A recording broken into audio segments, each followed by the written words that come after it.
Assalomu alaykum hurmatli do'stlar, salomatmisiz demak, bugun ommaviy axborot vositalarida ma'lum va mashhur bo'lib ketgan Qozog'iston va O'zbekistonni solishtirishni biz boshqacharoq qaraymiz. Albatta, qardoshlarimiz bilan bir solishtirib nimanidir baholashga urinmaymiz, lekin bugun davlat va millat ahamiyatiga ega bo'lgan zarur bir narsa bor. Aytib o'tishimiz kerakki, O'zbekiston va Qozog'iston mustaqil bo'lgan, deyarli teng vaqtda mustaqil bo'lgandan keyin davlatni ko'tarish uchun unga zamonaviy bilimlarga ega bo'lgan, zamonaviy iqtisodiyotni tushunadigan kadrlar kerak edi. Zamonaviy bilimlar esa albatta xorijdagi yuqori darajadagi universitetlarda olinadi edi. Bu narsani tashkillashtirish uchun O'zbekiston o'zining Umid jamg'armasi, El-yurt umidi jamg'armasi orqali, Qozog'iston esa Bo'lashak degan o'zining loyihalari orqali o'z talabalarini xorijga o'qishga jo'natdi. Buning ichida yotoq joylari, ularning yeb ichishlari, kundalik xarajatlari ham davlat tomonidan qoplab beriladigan bo'ldi.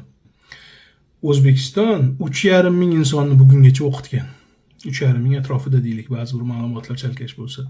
Lekin shunda ham biz Qozog'istondan ancha orqadamiz. 15 ming aholini o'qitgan. Qozog'iston 15 ming talabasini xorijda o'qitgan.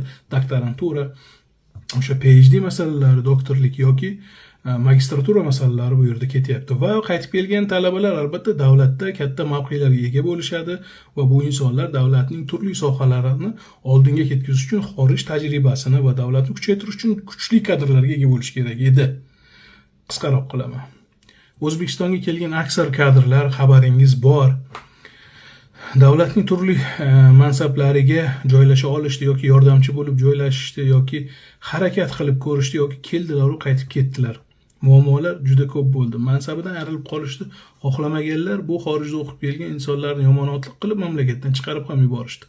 Bu voqealarni ko'rgan aksar o'zbekistonlik talabalar esa O'zbekiston umidlarini uzishdi. Ular o'qishlarini tugatgandan keyin o'sha xorij davlatlarida bugungi kunda katta lavozimlarda ularning davlatiga katta hissa qo'shadigan inson bo'lib, ularning kompaniyalarida ishlab kelmoqda. Biz ko'plab oltin boshlardan ayrilib qoldik. Qozog'iston esa 15 ming, bizda 3,5 ming bo'lsa, Qozog'iston 15 ming odamni o'qitdi va uning aksariyati Qozog'istonda hozirgi kunda kompaniyalarda, davlat tashkilotlarida juda katta lavozimlarda ishlamoqda.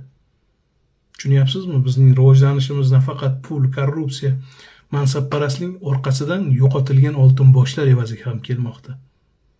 Ma'lumotlar biroz toraytirilgan bo'lishi mumkin. Menimcha siz muddaoni tushundingiz. Izohlarda o'z fikringizni yozib qoldiring. Qo'llab-quvvatlaganingiz uchun rahmat. Obuna bo'lishni unutmang. Salomat bo'ling.